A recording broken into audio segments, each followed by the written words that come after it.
You're listening to the Digital Deep Dive, where we tackle the newest trends, strategies, and pain points shaping growth across the digital landscape.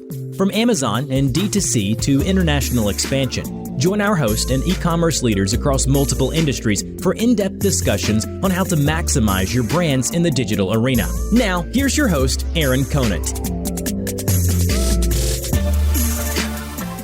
Well, hello, everybody, and welcome back to the Digital Deep Dive podcast. I'm your host, Aaron Conant, and this episode is part 2 of a Winning on Walmart, Understanding the Walmart Ecosystem, kind of back-to-back podcasts that we're doing here.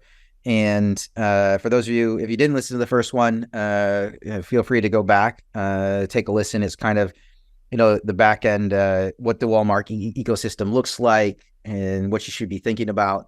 And this one, we're going to kind of dive into the advertising side of things. And again, back is Michael Lebhar from SellCord. They are, well known across the industry as being a fully focused Walmart agency and just helping tons of brands win in the Walmart.com ecosystem across the board. But Michael, you'll do a much better job. I can kick it over to you again. If you want to do, real quick intro yourself and SellCord, that'd be awesome. And then let's dive into Walmart advertising. Awesome. Yeah. Thanks for having me again. I'm Michael. I'm the founder of SellCord. We're a Walmart agency, so we exclusively focus on Walmart. A lot of us have been, selling on other channels previously, a lot of the founding team and a lot of our team, and kind of noticed that like how quickly Walmart's growing. There's so much opportunity with Walmart, but there just really isn't enough understanding of all the nuances with Walmart. And by like properly addressing all the nuances and really having Walmart tailor strategies and approaches, we've been able to have a lot of success. So we manage hundreds of brands on the platform. We're one of Walmart's approved agency partners, as well as a software solution partner. So we have services as well as products that help brands launch on Walmart.com, scale on Walmart.com, manage your advertising, etc. We're very focused on like full funnel strategies, so really understanding the different pieces to the puzzle and making, crafting the best strategies based on that. So that's why I think this conversation is going to be interesting, because there's so much to talk about Walmart advertising, but it's a lot about how the different pieces connect and how to properly approach it. Yeah, awesome. I think this is, and where I want to start is talking to brands. I'm amazed that if you talk to them about Amazon advertising and how they're approaching it, everybody starts first with everything on the back end, making sure you have it right and the inventory is there, and they spend inordinate amounts of time making sure, especially if it's a new item launched, the new item setup form is filled out correctly, everything is perfect, the SEO, the work that goes into the bullet points, the title, the A+ detail page, like all of this work goes into it before they even pull the lever on Amazon advertising, and then they pull that lever. And then they look at Walmart and they're like, oh yeah, we've been in Walmart for 15 years. Just pull the lever and get going. It's like, yep, exactly. Then it doesn't work. And then they're like disgruntled, like Walmart can't figure it out. And it was just interesting. It was something that, it was occurring to me like last week when we were talking, was that's not right. Like there's a different approach. It's so before we jump into, and I do want to get into, Walmart Connect, who should advertise, who shouldn't, if you're being leveraged to spend there, how you should think about that. I want to get into all of that. But first, like how often do you see brands missing that in the front end of Walmart, and how different is it from the Amazon space? Yeah, I think you see it all the time with Walmart, which is so interesting. I think with Walmart, what's really interesting is that for businesses who have been traditionally, Walmart's been a big part of their business, they're having a hard time kind of really putting that investment forward and then treating it in sort of say the right way and spending properly. For the businesses who are kind of newer to .com and Walmart.com and established on other channels, they have like the real want to spend with Walmart Connect, because they understand, how much advertising, affects, so to say, their business on Amazon and how crucial it is. So they want to kind of spend a lot on Walmart Connect and leverage Walmart advertising properly, but they just don't know how to do it They just don't pull all the right levers. So either they're not able to spend efficiently, or they're not even able to spend. That's a lot of things we'll kind of dive into. So we're seeing it on kind of both sides of the equation, like some challenges there. Yeah, I mean, I totally see it. And it's just kind of that emphasis to listeners out there. Like, tackle Walmart with the same level of detail in your launching advertising as you do Amazon. But let's pull apart, like, do you want to kind of break down, Walmart's advertising platform as a whole, different placements that are out there, and then we can kind of say, hey, what brands does this make sense for? Which ones doesn't it? Different strategies across the board. That'd be fun. I think that'd be a cool conversation. Perfect. Let's start there. So Walmart Connect, as most people know, is of the U.S. advertising arm of Walmart, right? So it's Walmart's U.S. advertising entity. So all advertising on Walmart.com is handled through Walmart Connect. Technically a separate entity, but it's part of Walmart. So you'll see there's some differences, but they do a good job of at integrating it pretty well. So now there's important things to understand. Number one, there's 1P, 3P. Walmart Connect is for both 1P brands and 3P brands. Now, the types of placements they have is expanding really rapidly. But for a while, before Marketplace has really started taking off, a big part of Walmart Connect was mostly managed service, right? So you as a brand are in store, online. Walmart Connect your buyer will tell you have to spend X amount with Walmart Connect. You enroll in their managed services. It has a minimum of X amount, and you spend with them. That's kind of how it was kind of traditionally and for a while. Now it's becoming much more of a self-service platform, right? So for both 1P and 3P brands. Obviously, there's still a lot of the managed service offerings that they have for the larger brands, but we're seeing a lot of the self-service things be a lot more efficient. So a lot of the spend, a lot of people are leaning a lot more into the 3P things. Yeah, the self-serve.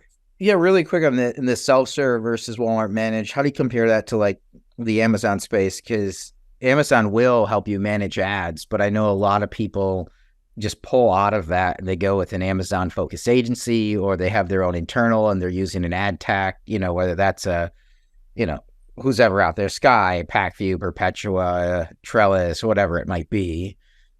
Like, do you tell brands to go all in if Walmart's offering those managed services, or is it better to kind of yank it out and be in control of your own destiny? So definitely better to be in control of your own. I think the interesting thing about managed service is that a lot of the placements were only available through managed service. So that's why it made sense in a lot of ways. So display, for example, until recently was only available through managed service and through minimums. Now they just launched display self-serve, for example, which there's no minimums and you can run it yourself. So I would say now there still is certain display campaigns through managed that you have more, they have more access to more audience insights, more detailed targeting and things like that. So if you're spending, a ton of money with Connect, right? So let's say it's over $1 million a month, then there is obviously, it could make sense for a percentage of that to go to managed service for these other placements where you wouldn't have access to. But from a performance basis, self-serve is the way to go. You could scale it extremely quickly. You could scale it down extremely quickly. You could, try to be really efficient with those ad dollars. So, we've seen it as I think what's really important with Walmart Connect is it's extremely powerful product. There's extremely powerful placements, pretty low competition compared to other ad platforms just because it's still pretty new. But your success on the platform is going to be tied to a lot of your strategy and what you're using it for and what your approach is, right? So I think in regards to what the placements are, as a general placements, there's the sponsor product placements where you're going on search results, and you see sponsored, similar to Amazon, for example. What's really cool, interesting about Walmart is on a lot of devices, if you go on Walmart.com and you just search, you'll actually see the only thing that shows above the fold before you scroll down is four items, just because there's sometimes banners and things, and those are only sponsor placements. A lot of times these really big, or we have some of these brands that have been with Walmart forever, and their items were always top, right? So they never had to kind of spend, and now they're realizing nobody even sees their items because these new aggressive marketplace sellers are just bidding for those kind of top spots. So that's obviously one big placement. Another placement is at the next to the buy box placement. So next to if somebody's searching on an item, next to the buy box, they'll show another item. Those are great, to target your competitors. Again, you can't do item targeting like Walmart, like Amazon has, but they're launching all these things. So that's another placement. Walmart just launched video ads, for example. It was in beta for a while. It just launched out of beta. So they're moving really quick with things like that. Display on platform and off platform. We've just ran display for a brand that had insanely good results. So there's those placements as well, whether you're running it on Walmart.com, banners on the side, whatever, or on off platform sites. You could do that as well. So all that's handled kind of through Walmart Connect. So there's a lot of those different placements. There's carousel placements. I think what's really important is understanding like, what's your goal with Walmart Connect? What's your goal with Walmart? Once you understand what your goal with Walmart is, then how you can leverage Walmart Connect to get there is going to be really important. And then based on that, it's going to be like, what types of Walmart Connect offerings do you use to get there? And here's a great example, right? We have a brand that we're working with that's in stores, but they want to get new items into stores, right? And let's say their pitch is in, I think their pitch is in like, let's say 3 months, right? So they know they could go into their meeting with a really nice presentation and all this kind of talk, and hopefully they could get in, but they know that if their launch item on .com prove really strong performance for 3 months and they go at the meeting and be like, here's the sales for this item, it'll help them get that item into stores. So now what's the easiest way to get there? Walmart Connect is the fastest scalable way to kind of show that increase in performance, that increase in organic rank and all that. So now for that, they might go really aggressive with a lot of different placements because they just want to drive as much sales as possible, right? For other brands, their goal might be, they want to build a strong .com profitable strategy. So for there's different placements that are much more profitable than other placements, and you might want to focus on much more lower funnel stuff, right? You're not going to want to do display. You're probably going to want to do much more pay-per-click on, sponsored product placement. So, I think it's just really important to understand within the Walmart ecosystem, because there's so many different facets of Walmart. And that's when we work with brands. It's like a lot about understanding that, and then the different ways to leverage different programs within Walmart to tie in well. And I think it's just what we see all the time is that it's not, and that's why it's so important, because it's not just Walmart Connect. Like, you can't just run Walmart ads and be successful. It's so tied to how your catalog's set up, the ecosystem in general. There's something called ad relevancy, which we'll dive into. So there's a lot of different factors that influence if your advertising is going to be really successful. And we see all the time, it's like advertising or marketing teams are running Walmart Connect, or they're not having success, and then they're working tirelessly to try to figure out why, but they're not understanding that it's tied to a lot of other reasons why that's not working. And if they're just working on the advertising, a lot of times they won't be successful. So that long story short, like I think it's a lot about understanding the ecosystem so you could pull the right levers. But what about the brands that, are there any that is not worth advertising? That's what always comes up. Like, it used to be, if you were on a typical grocery run, like, it was hard to make anything work, right, on Walmart.com. Maybe there's some everyday commodities that pop up, socks, underwear, T-shirts. But it seemed like for the longest time, if you weren't in a typical grocery run, it was just hard to win.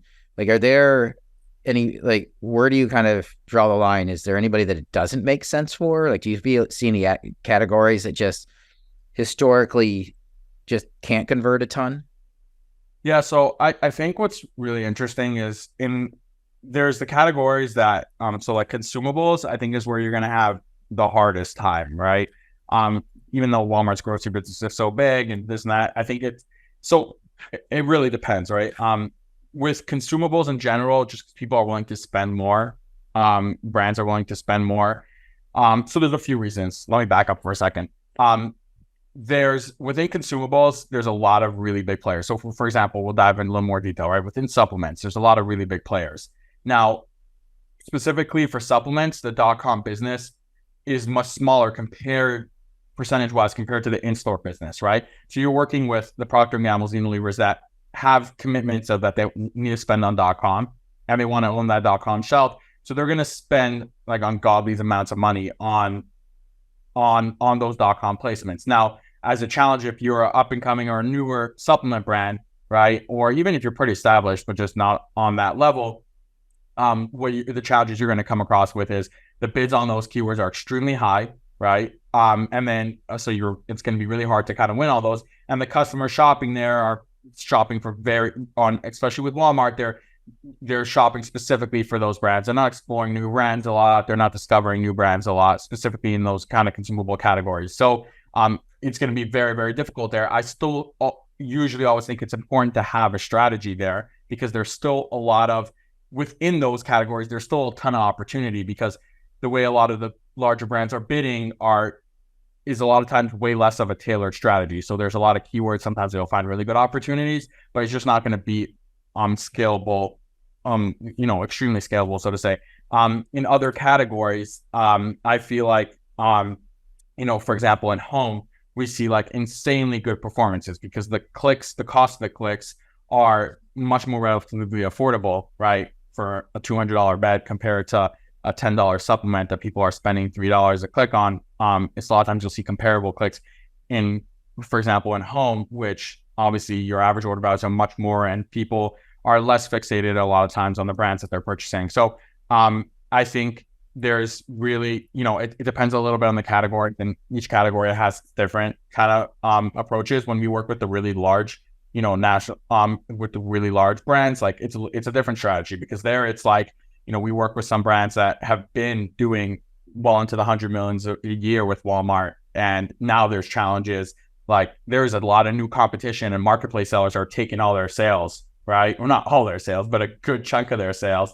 How do you use Connect to combat that? How do you use Connect? A lot of them have promotional strategies in place, but they don't have solidified approaches for Connect, and their competitors do, right? So it's like, how do you kind of tailor that? So almost all brands, there is a Connect strategy that is crucial. For some brands, it's a lot more crucial than others. And the ways how to leverage it is obviously is different for different brands. But we see like on one side, brands that like they're losing a lot of sales to these marketplace sellers who have a really strong Connect strategy. So how do we, big national brands, how do we create really strong strategies to help them kind of really navigate that environment, build a strong Connect strategy where they could be as tactical, if not more tactical, and leverage a lot of what they have, which they have a lot of much stronger fundamentals within Walmart than some of these marketplace sellers, like to really dominate a lot of those sales. On the other side, though, it's like, how do we, marketplace sellers, like how do they get into the market and build a strategy where they could take some of the market share, specifically with a very strong, advertising strategy. Yeah, I mean, it's interesting with Walmart, kind of opening up that third-party marketplace. I don't think a lot of brands per se are super excited about it. Nope. With the increased competition, right? It was the customer acquisition costs, paid media costs were high enough already. And now there's all this different, competition that's out there. Do you see that, that number of third-party sellers is just going to continue to skyrocket? Yeah, so I think it's going to continue to skyrocket, and it's going to be a lot more Chinese sellers.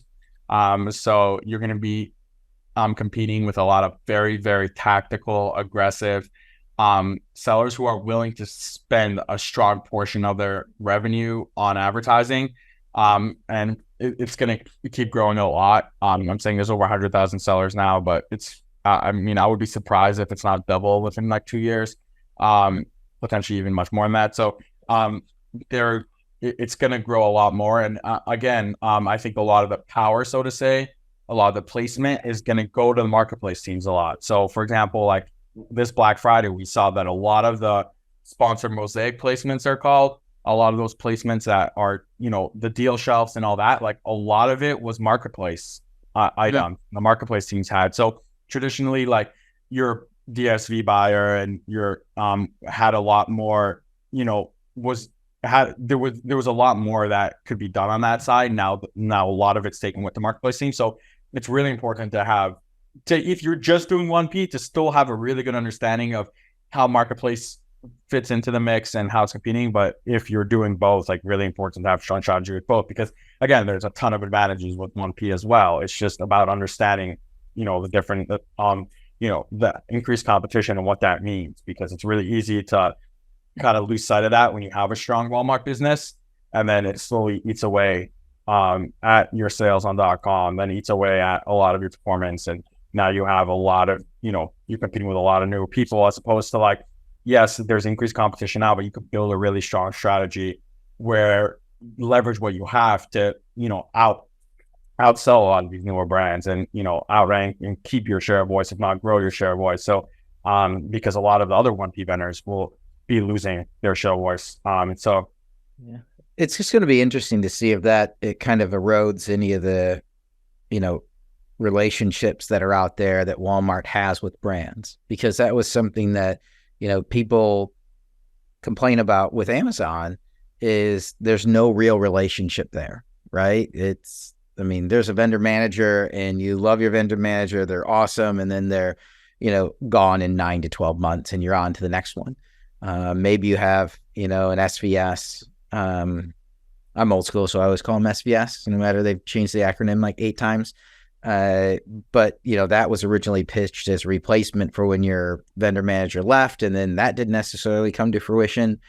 And so, with Walmart opening up the marketplace to so many new third-party sellers, which we know drives brands bonkers, if there's going to start being some angst, right? Because if I'm on the 1P side and I'm being asked to commit dollars, right, and month over month, quarter over quarter, year over year, those dollars go, nowhere near as far as they did at the beginning of the year, because there's so many more people in there bidding on search terms.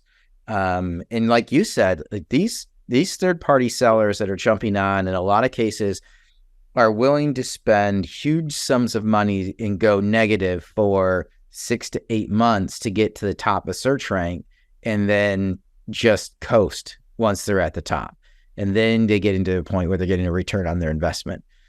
And, brands, especially larger brands, they can't do that. They could, but nobody at that senior level is going to sign off on, 10 hero products going negative for 6 to 9 months. It's just, I don't see it happening. Exactly. Yep. I think we see that a lot. I think though, it's like, what's interesting is, and I've been speaking to a lot of brands about this as we develop different strategies, is that, now there's so much more sellers, cost per clicks are higher, etc. So it's like, in one way, you could look at it as like your dollar doesn't go as far, but in other regard, it's like there's obviously much more increased traffic on Walmart.com.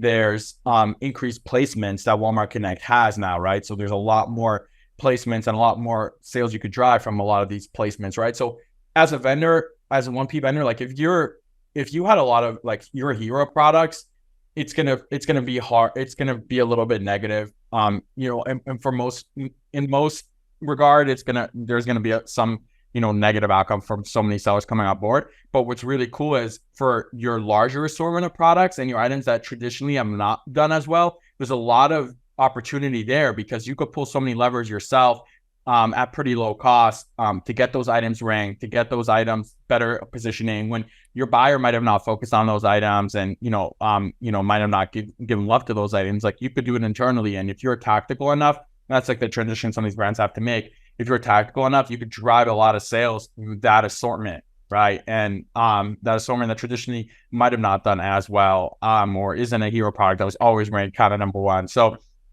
I literally was just talking about this with a brand yesterday, a really large, global brand that everybody knows. And it's just like that same exact issue where it's like, they have one item that like basically everybody has in their house. And like that item is, was always ranked on top of search. And, for that item, like there's a lot of competitors now, because even though their item's ranked on the top, like the sponsor placements, and they're not going to spend all their money on all those sponsor placements, but it's like they have thousands of other items, and a lot of that other assortment that wasn't getting as much love now is, we're able to pull a lot more levers to do better with those items. So there's, trade-offs, but it's, I think, in the long run, it's just, there's so many levers you could pull if you have a strong connect and marketplace strategy. Is there like a standard like percentage of sales? Okay, we know Walmart jumps in and says, hey, for certain 1P, like here is your required spend. But outside of that, is there like a typical percentage of sales that people should think about reinvesting back into the platform? Yeah, so I think it depends on the category and your goals, which is like not a clear answer that obviously a lot of people like, but it depends a lot on your goals and thing. A lot of times for certain items, it'll be a much higher percentage for a certain period of time. For example, like getting up to tax time, right? We work with some vendors in the home space, right? Like a lot of people have more money around, when they get their tax refunds and a lot of that. If you're in the consumable space, like I wouldn't say that's where you prepare a lot for. In the home space, you prepare a lot for that. So for the month or two prior to that, like that's where you invest much more heavily because the costs aren't as expensive, the cost per clicks, but it's like you could prepare your listings so then you're ranked really high for when tax time comes, and you could even scale down your ad dollars around that time because you're already ranked really high organically. So I think it's very dynamic, and you have to be really dynamic to have a really strong strategy. And it has to be by item, by subcategory. A lot of times, if you're losing share of voice in certain category, it's going to be higher percentages there. So that's why it depends on a lot of different factors. On Amazon, people work on way higher numbers than what I've seen percentage wise with what people have to do on Walmart, just because people traditionally didn't have to spend as much with Connect. But it's like a lot of people look at it. It's like Walmart's asking me to spend this amount, and they want me to spend this amount. It's like that could be turn out really profitable for you. You just have to approach it properly. So, I think what the one number I could give to put in mind is if you're a 1P supplier, is know that the marketplace sellers that are successful on thing are spending like upwards of 10% of their sales on Connect, right? So if you're want to compete with those sellers, I'm not saying you have to spend that because you have a strong 1P business. A lot of these people are spending 1, 2, 3% and they're still doing well. But know that you're competing with people that are spending 10 to sometimes 20%, just when they're cruising. Never mind, like when they're going really aggressive, it's way higher than that. But just when they're cruising, they're spending at least 10%. So that's the competition you're dealing with. And as marketplace sales, that's what I suggest them to do, is like to be spending that 10 to 20%. Just because there's so much opportunity once you get those placements, like you said, and then they can cruise for a while and give certain bumps here and there. But yeah, what other things should we tackle? I want to keep peeling back the onion. I want to unpack this thing, but it's probably going to take multiple more conversations. But I agree from the Walmart standpoint that over-indexing right now, it's kind of like the AMS days back in the day at Amazon, where you get inordinate gains out of what you're pouring in. But you might not realize that for, 3, 6, 9 months, or maybe even a year, but all of a sudden you're at the top and then things are just cruising. But what other things should we think about when it comes to Walmart Connect and advertising? Yeah. So I think what's really important is ad relevancy for Walmart. It plays a really big role, right? So I see this all the time, where it's like, I turn on a campaign, I put like a $2,000 budget on it, it's just not spending, right? And that happens all the time. Walmart has something called ad relevancy, which they want to know that your product, for the search terms you're bidding on, or for search terms that is showing that customers are resonating with it. So you have to do certain things to build relevancy with Walmart so that they let you spend, so to say. And it sounds kind of crazy, but that's kind of how it works. It's like so the few things that tie into that is like, how good is your listing quality score? How well is your listing optimized, right? Like that's going to play into it. How good is your conversion rates on your listing? Now, once you're starting to spend, how good are your ads doing? Are they, are you getting a lot of clicks on them, right? Because if Walmart's, it's not an impression-based model, right? So if most of ads are click-based, right? So if Walmart's showing your ads a lot and people aren't clicking on it, your relevancy is not going to be as good, and then they're going to give you less placements and less things. So I think, what's really important is all those levers play a really big role. And then once you start you have those fundamentals down right, and you were starting to convert and you're hitting momentum, then you'll start seeing like you'll have lower cost of clicks than other people in the space and things like that, because you're able to show up for a lot more search terms, and you're able to have Walmart will give you're able to win placements, even though it's a second price auction and it works on the bidder. But like we see this all the time, where brands who have and certain campaigns that have more momentum behind them will just be able to perform a lot better. So I think it's really important to kind of understand ad relevancy and how big of a of a role that plays in with advertising on Walmart. And understanding that, just because your ads aren't, spending the way you want them to or performing the way you want them to, it's not always about just adjusting your bids or spending more. Sometimes that won't do anything. It's a lot about understanding some of the other key aspects to ad relevancy. Yeah. And so you guys are actively managing a ton of ads today. I mean, what's the advice for people that want to get started? Like, can they just do this on their own? Do they have to reach out to an agency? Do they need, some kind of ad tech? Like, what do you recommend? So great question. I know I'm probably biased in this, but I would say it depends on your goal. So I would say in most scenarios, it makes sense to leverage an agency for Walmart Connect, just because there's so many. And the way I look at it is, like, some agencies are usually going to charge you a percentage of what they spend, right? Let's say they charge you, just put a number out there, let's say it's 5%.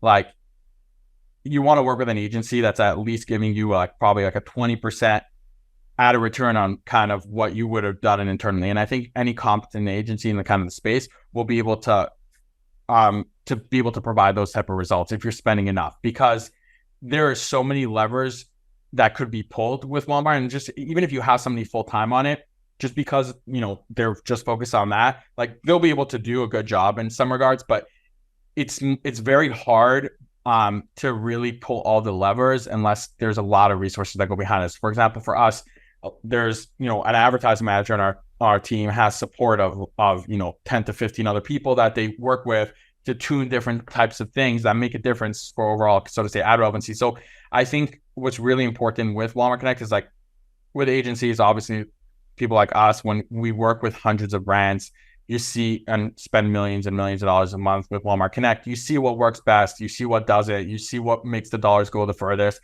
So if you're able to then transfer that over for the brands and they get that extra out of return, then it scales much further. So I think for that regard, it's worth it. But I think where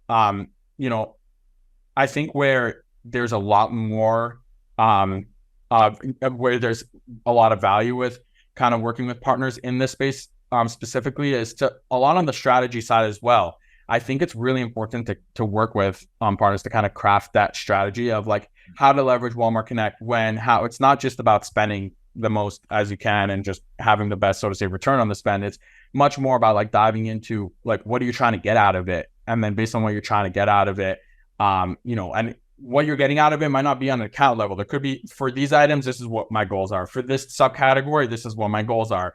For, if you have a few brands, like, for this brand, this is what we're trying to get out, and the different strategies based on that. I think internally it's kind of challenging for a lot of people to do that. So I think that's really important, on how brands could kind of leverage agencies. I think it's much more about agencies than ad tech in this space, because it's a lot more of the strategy, like we said, but also a lot of picking up on a lot of the nuances and addressing a lot of the nuances within the advertising, but also within the catalog to address that. So ad tech helps kind of manage on a bigger scale, but it's less like with Amazon, where it's like much more mature and it's just about how the best rules to kind of adjust your advertising that. So that's why, just in our experience, that's why that's key. Awesome. What are you most excited about over, like, the next year with Walmart as a whole? Yeah. So love any, like, keen insights there. I mean, I'm excited for it to grow as a platform and be a bigger competitor to Amazon. And I know Amazon's way, way, way out in front, but still, there's a lot to be gained by being on Walmart.com. So would love to hear your thoughts. What are you excited about? Yeah, a few things. So number one, I think it's really cool how they're doing a lot of efforts to streamline the 1P, 3P businesses and have more crossover between the businesses and different ways to leverage each. So I think that's pretty cool. It's going to be very exciting there. I think there's just more partner services products in the space that are going to be evolving really quickly, which is cool. I think it puts us on our toes. There's so much to evolve and so much to build, to really support brands as they really grow. I think just the aggressive approach that Walmart's taking for how quick and how much of the market share they want to take, I think is just really exciting because they're launching new products literally all the time. And by products, I mean just different services to help sellers. So that's just really exciting, and just how that kind of scales. So yeah, we saw, last year was Walmart's first Walmart seller event, like seller conference for Marketplace, and like everybody at Walmart was there, and it's like you could see how seriously they're taking this kind of initiative. And like you see all the changes that have been happening throughout the year. It's just been crazy. So yeah, I'm really excited for that. I'm really excited to kind of see how a lot of 1P brands really take the hard effort of like adopting a marketplace strategy, being really proactive about it. So that's going to be really fun. And it's very challenging for, strong 1P brands to build a strong marketplace strategy that fits in well with their greater businesses. And I get that's really challenging, but it's also really exciting. So yeah. Do you have any questions for me? I mean, I've been picking your brain this whole time. Thank you for that. Like, these are things that I get asked by the brands I'm chatting with on a routine basis. But more than happy to kick it your way. Any questions you have for me? Yeah, I mean, I think it's really interesting to kind of understand from your perspective is like how, you're speaking to so many brands, like how brands are really thinking about, especially 1P brands, how they're really thinking about, leveraging a channel that traditionally has been for them 1P, but then, addressing it as a hybrid with 3P, and how a lot of them like, because I think because of Amazon, a lot of these brands have already started adopting somewhat of a 3P strategy, even though a lot of them are 1P with Amazon, like how they're really thinking of that. And then, how they're, I think it's like, is it really difficult for some of these larger brands to kind of integrate marketplace strategies into their greater businesses, and how that's gonna roll out? Yeah. So a couple things there. One is, the 1P, 3P side. Well, a lot of the larger players on Amazon are just told you can't go 3P. So a bunch of brands right now, they have items getting crapped out on Amazon. That's, for those of you, can't realize a profit. Amazon craps them out. And they're like, hey, can we take these 3P? And Amazon's like, no, you can't. Find a way to rebundle them or something like that and get them back to us on the 1P side. And brands are just like scratching their heads. Like, why won't you let us just go make these profitable on our own? And it's just that cut and dry, the non-relationship. That's just how Amazon's run. And that's what it's going to be. So then you go over to the Walmart side, and you've got people who have always been 1P on Walmart. And Walmart's saying, no, take we don't want your whole catalog. We can't have it. There's not enough shelf space for us to take everybody's, but we know you've got 18 other products, 50 other products that people would buy, and we'd love to get a cut of it. So put it on the marketplace. And brands are like, wait, what? This is awesome. The issue that they run into, though, is always on the how do you relieve inventory? A lot of the larger companies as a whole are still relieving inventory at a case level. And so to go in and update your ERP system in financials to individually relieve inventory unit by unit is it's doable. It's not like it's hard. It just takes a while, and then it introduces other issues like, where does that inventory sit then? Because most places have a FIFO, right? A system of inventory management. And now, right, the one that's there has one unit taken out of it. So then if I ship a case, I have to grab the rest of this one and one out of the next one. That's how the ERP system sees it. So then now I have to have a specific warehouse. Now it's probably a virtual warehouse. But you just get to these additional complexities when at the end of the day, you also have the back end of the shipping teams and logistics.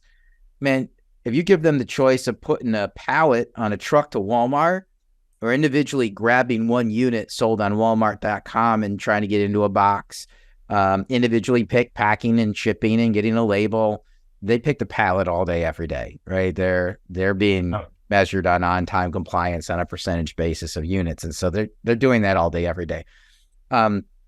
So you have the sales team, like, excited about the opportunity, and you have everything on the back end going, stop. Yep, exactly. Yep. That's what and that's where you get the third parties that come in and they buy wholesale, and then they'll resell for you right, on these different marketplaces. There's some really great ones out there. And then there's, 2,000, 3,000 really, really bad ones. And so how you walk down that strategy is something that I have conversations on a weekly basis of what does that look like? And who should I partner with at the end of the day? And that depends on what your route is. It's different if you're updating the ERP and putting in virtual warehouses, then, hey, we're going to go with a, trusted third-party reseller. So, yeah. Crazy. Okay. That's interesting. Yeah. Yeah. So, my hope is that most of them get it figured out and they can load all their products on the marketplace and make it as legitimate as possible and make it easier for me and give me an alternative to Amazon right now. So, yep, definitely. So that was kind of long-winded, but it's very relevant. It's obviously for you as well. It's coming up. You're like, hey, I got to ask one thing. This is it. So, but yeah, I think we're pretty much right here at time. Everybody, again, Michael Lebhar from SellCord. Reach out to him on LinkedIn. If you need help in this space, they're fantastic. They come highly recommended within the network. Highly knowledgeable people and just all around great people. They're willing to jump on the phone and just kind of give you some strategic advice, but also if you need their help, worth bringing them on board as well. But thanks again, Michael, for your time today and for last week's time as well. But with this, we're going to wrap up this episode of the Digital Deep Dive. Thanks, everybody, for tuning in.